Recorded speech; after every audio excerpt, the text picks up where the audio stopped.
नमस्कार दोस्तों, RRB NTPC में सिलेक्शन चाहते हैं तो प्रीवियस ईयर क्वेश्चंस को इग्नोर मत करें क्योंकि मैक्सिमम क्वेश्चन रिपीटेड होते हैं हर एग्जाम में। इसलिए प्रीवियस ईयर के क्वेश्चंस को देखना बहुत ही ज़्यादा इंपॉर्टेंट है। आप देख रहे हैं एमआर स्टडी पॉइंट, जहां आपको मिलती है एग्जाम ओरिएंटेड तैयारी, वो भी एकदम सिंपल तरीके से। हमने स्टार्ट किया है RRB NTPC previous year question series, जिसमें हर क्वेश्चन के साथ मिलेगा आपको डिटेल एक्सप्लेनेशन, ताकि सिर्फ आंसर ही नहीं कॉन्सेप्ट भी समझ में आए। इस वीडियो में हम कवर करेंगे आरआरबी एनटीपीसी 2021-22 के क्वेश्चंस को, जो सीबीटी 1 के शिफ्ट 1 और 2 में पूछे गए थे। आप भी पेन और कॉपी लेकर बैठ जाइए और वीडियो के साथ इसे सोल्व भी करें, और वीडियो को एंड तक देखना ना भूलें। अध्याय 20 कार्बनिक रसायन ऑर्गेनिक केमिस्ट्री 240 नंबर। किन कार्बनिक यौगिकों के नाम में प्रत्यय अल जुड़ा होता है? ए एल्कलीन, बी एल्डिहाइड, सी एल्काइन, डी एल्कोहल। इसका आंसर ऑप्शन बी एल्डिहाइड। रसायन विज्ञान में प्रत्यय अल यूपेक नामकरण, जिसका उपयोग कार्बनिक रसायन विज्ञान में व्यवस्थित रूप में COH समूह वाले एल्डिहाइड यौगिकों के नाम बनाने के लिए किया जाता है। 241 नंबर। गर्म हवा के गुब्बारों में कौन सी गैस प्रयोग की जाती है? ए हीलियम, बी प्रोपेन, सी कार्बन डाइऑक्साइड, डी नाइट्रोजन। इसका आंसर ऑप्शन बी प्रोपेन। गर्म हवा का गुब्बारा हवाई यात्रा का एक साधन है। बहुत जगह पर्यटकों को घुमाने के लिए हॉट एयर बैलून इस्तेमाल किया जाता है। इसमें नायलॉन का एक बड़ा सा गुब्बारा होता है, जिसमें नीचे एक टोकरी होती है और कुछ उपकरणों द्वारा आग जलाकर इसके अंदर की हवा गर्म किया जाता है। गर्म हवा का घनत्व बाहर की ठंडी हवा की अपेक्षा कम होती है। जब हवा को गर्म किया जाता है तब वह फैलती है और घनत्व कम होने के कारण हल्की हो जाती है और गुब्बारा ऊपर उठने लगता है। जब गुब्बारा हवा में होता है तो प्रोपेन बर्नर यानी कि प्रोपेन गैस द्वारा लगातार ज़रूरत के हिसाब से हवा गर्म की जाती है। इस प्रकार यह गर्म हवा का गुब्बारा ऊपर उठता है। 242 नंबर। निम्नलिखित में से कार्बनिक यौगिकों में हमेशा क्या मौजूद रहता है? A carbon, B nitrogen, C sulphur, D potassium. Answer option A carbon. Carbon हमेशा कार्बनिक यौगिकों यानी कि ऑर्गेनिक कंपाउंड्स में मौजूद होता है। कार्बन पृथ्वी पर सबसे अधिक मात्रा में पाया जाता है। कार्बन के दो अपरूप होते हैं, ग्रेफाइट और हीरा। पेंसिल ग्रेफाइट से बना होता है। 243 नंबर। मीथेन का प्रतीक क्या है? ए CH2, बी CH1, सी CH3, डी CH4। इसका answer option D CH4। Methane का प्रतीक CH4 होता है। यह एक हाइड्रोकार्बन है जिसमें एक कार्बन तथा 4 हाइड्रोजन परमाणु होते हैं। इसका प्रयोग ईंधन के रूप में किया जाता है। मीथेन एक ग्रीन हाउस गैस है।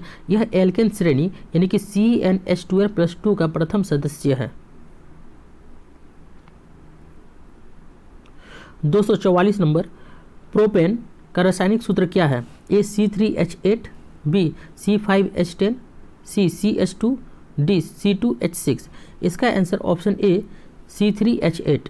प्रोपेन एक हाइड्रोकार्बन है जिसका रासायनिक सूत्र C3H8 है। एथेन का C2H6, मेथेन का CH4, एसिटिलीन का C2H2 है। 245 नंबर। निम्नलिखित में से एथेनॉल किससे प्राप्त किया जाता है?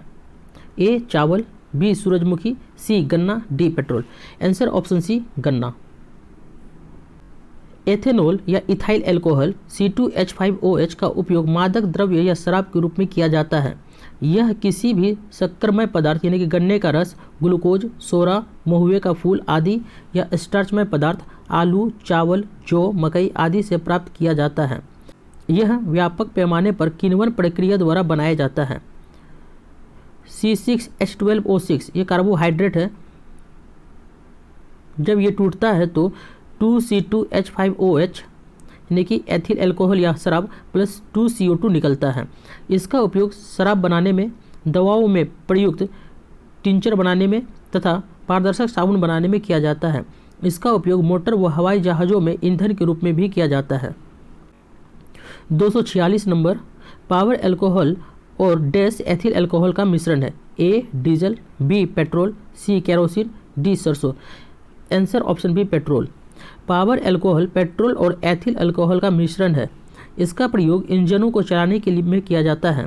यांत्रिक शक्ति उत्पादन में प्रयुक्त होने के कारण ही यह अल्कोहल पावर अल्कोहल कहलाता है। 247 नंबर, एथेनॉल डैश के दौरान निर्मित होता है? ए मांसपेशियों में ऑक्सीश्वसन क्रिया, बी खमीरों में अनॉक्सीश्वसन प्रक्रिया, सी मांसपेशियों में अनॉक्सीश्वसन क्रिया, डी खमीरों में ऑक्सीश्वसन क्रिया। इसका आंसर ऑप्शन बी खमीरों में अनॉक्सीश्वसन क्रिया। एथेनॉल खमीरों में अनॉक्सीश्वसन क्रिया के दौरान निर्मित होता है। कुछ निम्न कोटि के जीवों, परजीवी जीवों, कीटाणुओं, खमीरों तथा कुछ जंतु उत्तकों में ऑक्सीजन के बिना ही ग्लूकोज का लैक्टिक अम्ल या एथिल अल्कोहल में विघटन करके ऊर्जा का उत्पादन होता है। इसे अनॉक्सीश्वसन कहते हैं। यह प्रक्रिया कोशाद्रव्य में विविध एंजाइमों की सहायता से पूरी होती है। इसी विधि से खमीर अर्थात यीस्ट कोशिकाओं में पायरुविक अम्ल, एथिल अल्कोहल तथा कार्बन डाइऑक्साइड में विखंडित हो जाता है। 248 नंबर, निम्नलिखित में से किस में एथेनोइक एसिड होता है? ए नींबू का रस, बी संतरे का रस, सी सफ़ेद सिरका, डी टमाटर। आंसर ऑप्शन सी सफ़ेद सिरका। एथेनोइक एसिड सफ़ेद सिरका है। इसका रासायनिक सूत्र CH3COOH है। सेब में मैलिक अम्ल, संतरा में साइट्रिक अम्ल, टमाटर में लाइकोपीन तथा अंगूर व इमली में टार्ट्रिक अम्ल पाया जाता है। 249, निम्नलिखित में से कौन सा अंगूर में पाए जाने वाला मुख्य कार्बनिक अम्ल है? A amino acid, B tartaric acid, C glycolic acid, D succinic acid. इसका answer option B tartaric acid. अंगूर में पाए जाने वाला मुख्य कार्बनिक अम्ल टार्ट्रिक एसिड है। सेब, केला, तरबूज में मैलिक अम्ल तथा इमली में टार्ट्रिक एसिड, दही में लैक्टिक एसिड, बिच्छू चींटी में फॉर्मिक एसिड पाया जाता है। 250, विगेनर किससे बना है? A sulphuric acid, B acetic acid, C hydrochloric acid, D oxalic acid. Answer option B acetic acid.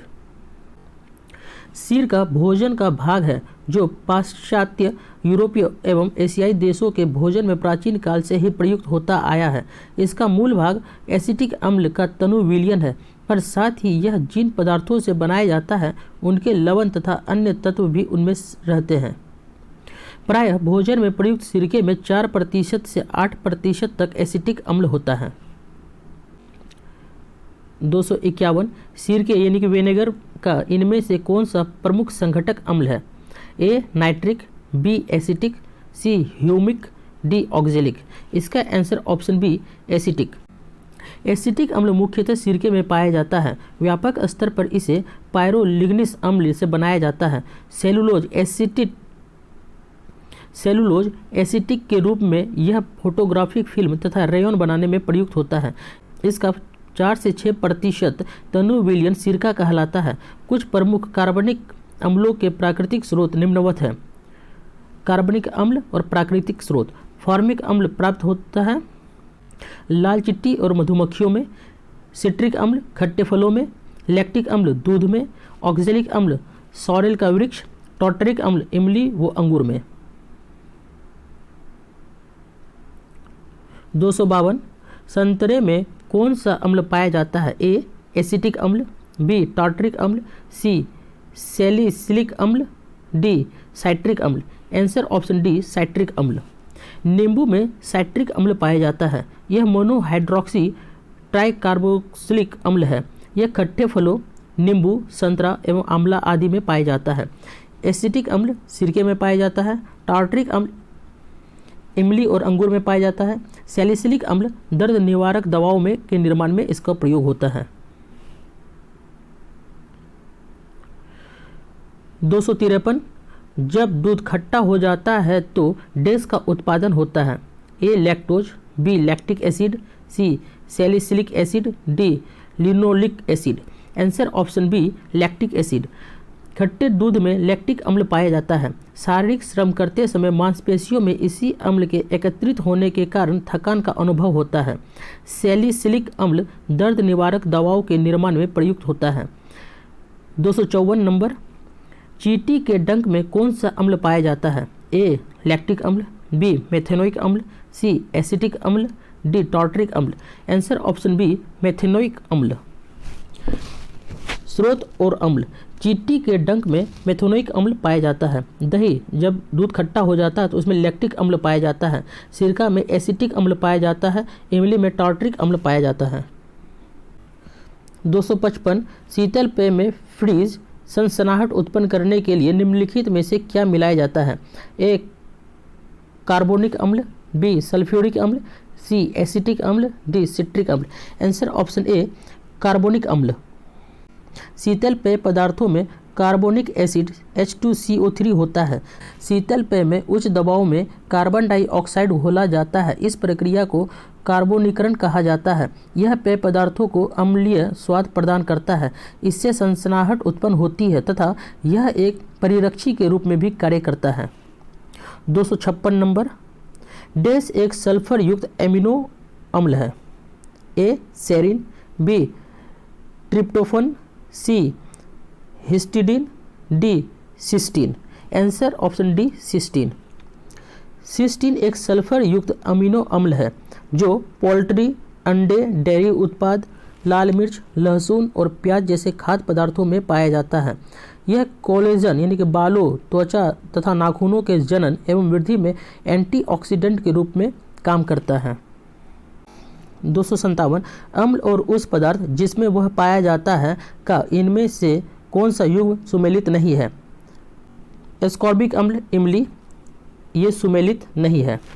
Lactic अम्ल दही में होता है, ये सही है। ऑक्जेलिक अम्ल पालक में होता है, ये भी सही है। एसिटिक अम्ल सिरका में पाया जाता है, ये भी सही है। प्राकृतिक स्रोत और अम्ल, सिरका में एसिटिक अम्ल पाया जाता है। संतरा में सिट्रिक अम्ल पाया जाता है। इमली में टार्ट्रिक अम्ल पाया जाता है। टमाटर और पालक में ऑक्जेलिक अम्ल पाया जाता है। दही में लैक्टिक अम्ल पाया जाता है। नींबू में साइट्रिक अम्ल पाया जाता है। चींटी का डंक में फॉर्मिक अम्ल पाया जाता है और बिच्छू के डंक में भी फॉर्मिक अम्ल पाया जाता है।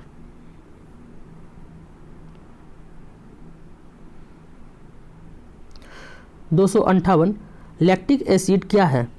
ए 3 कार्बन वाला अणु, बी 1 कार्बन वाला अणु, सी 2 कार्बन वाला अणु, डी 4 कार्बन वाला अणु। आंसर ऑप्शन ए 3 कार्बन वाला अणु। लैक्टिक अम्ल विभिन्न जैव रासायनिक प्रक्रियाओं में प्रमुख भूमिका निभाने वाला एक रासायनिक यौगिक है। इसे सर्वप्रथम स्वीडन के रसायन वैज्ञानिक कार्ल विल्हेल्म सीले ने 1780 ईस्वी में खोजा था। इनका अणुसूत्र C3H6O3 है, इसलिए यह 3 कार्बन वाला अणु है। 259 निम्नलिखित में से क्या एक एस्टर है? ए CH3COOH, बी CH3COCH3, सी CH3COO C2H5, डी CH3CHO। इसका आंसर ऑप्शन सी CH3COO C2H5। एस्टर एक रासायनिक यौगिक है। अधिकांशतः प्राकृतिक रूप में पाए जाने वाले वसा, तेल और ग्लिसरॉल के फैटी एसिड एस्टर होते हैं। उपरोक्त में CH3COO C2H5 एक एस्टर है। 260 फॉर्मेल्डिहाइड का प्रयोग इनमें से किस विकल्प में किया जाता है? ए इत्र, बी अग्निशामक, C refrigerator, D air conditioner. Answer option A इत्र। फॉर्मेल्डिहाइड HCHO का प्रयोग इत्र के विकल्प के रूप में किया जाता है। फॉर्मेल्डिहाइड प्राकृतिक रूप में पाए जाने वाला कार्बनिक यौगिक है जिसका अणुसूत्र CH2O है। यह सबसे सरल एल्डिहाइड है। इसे मेथनल भी कहा जाता है। 261 टेबल दानेदार चीनी, टेबल ग्रेनुलेटेड शुगर डैश के रूप में जाना जाता है। A sucrose, B dextrose, C glucose, D fructose. Answer option is sucrose. Table दानेदार चीनी सामान्यतः सुक्रोज के रूप में जाना जाता है। सुक्रोज एक सामान्य कार्बोहाइड्रेट है जो कई पौधों के भागों में पाया जाता है। सुक्रोज सामान्य रूप से शर्करा के लिए प्रचलित नाम है। सुक्रोज गन्ना और चुकंदर से निकाला जाता है। 262 एक सुक्रोज अणु यानी कि सुक्रोज मॉलिक्यूल्स में डैश कार्बन परमाणु होते हैं? ए 6, बी 18, सी 15, डी 12। Answer option D 12। एक सुक्रोज अणु C12H22O11 में 12 कार्बन परमाणु होते हैं। सुक्रोज ग्लूकोज और फ्रक्टोज के संयोजन से बनने वाला कार्बोहाइड्रेट है। 263 C12H22O11 डैश के रूप में भी जाना जाता है। ए रेत, बी चीनी, सी नमक, D clay. Answer option B चीनी। C12H22O11 को चीनी के रूप में जाना जाता है। चीनी सुक्रोज का स्रोत है। इसका स्वाद मीठा होता है। घरों में सुक्रोज यानी कि चीनी का उपयोग मधुरक स्वीटनिंग एजेंट के रूप में किया जाता है। 264 एमिनो एसिड के 4 प्रमुख तत्व कौन से हैं? ए लोहा, सल्फर, सिलिकॉन और potassium, B helium, lithium, beryllium और boron, C plutonium, uranium, promethium और neon, D carbon, hydrogen, oxygen और nitrogen. Answer option D carbon, hydrogen, oxygen और नाइट्रोजन। एमिनो एसिड के 4 प्रमुख तत्व कार्बन, हाइड्रोजन, ऑक्सीजन और नाइट्रोजन है। प्रोटीन 20 अमीनो अम्लों के भिन्न भिन्न संयोगों से बना होता है, जो जैविक स्थूल अणुओं के एक महत्वपूर्ण वर्ग है तथा जो सभी जैविक अवयवों में मौजूद होते हैं।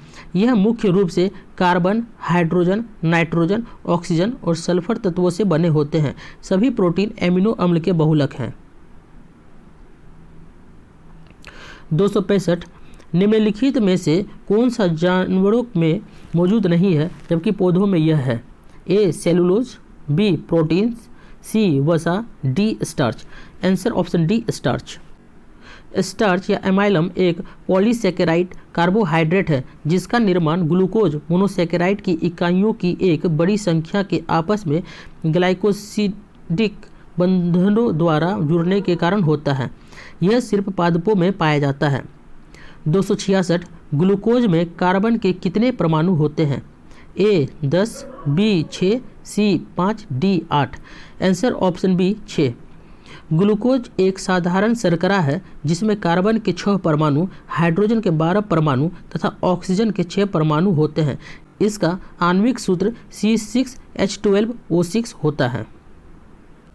तो दोस्तों ये था आज का टॉपिक कार्बनिक रसायन यानी कि ऑर्गेनिक केमिस्ट्री। अगर आपको समझ आया हो और हेल्पफुल लगा हो तो एक लाइक ज़रूर करिएगा। आपका एक लाइक हमें एक और अच्छा कंटेंट बनाने के लिए मोटिवेट करता है। अगर आप नए हैं चैनल पर तो MR स्टडी पॉइंट को सब्सक्राइब करिए और बेल आइकन को दबाना ना भूलिए ताकि आपको अगली वीडियो का नोटिफिकेशन तुरंत मिल जाए। आपका कोई भी डाउट या अगला टॉपिक चाह रहे हैं तो आप नीचे कमेंट बॉक्स में लिख सकते हैं। और याद रखिए मेहनत वही काम आती है जो लगातार की जाए। तो लगे रहिए, पढ़ते रहिए। MR स्टडी पॉइंट के साथ सक्सेस आपके साथ। मिलते हैं नेक्स्ट वीडियो में नए टॉपिक के साथ। Keep learning and stay focused. धन्यवाद।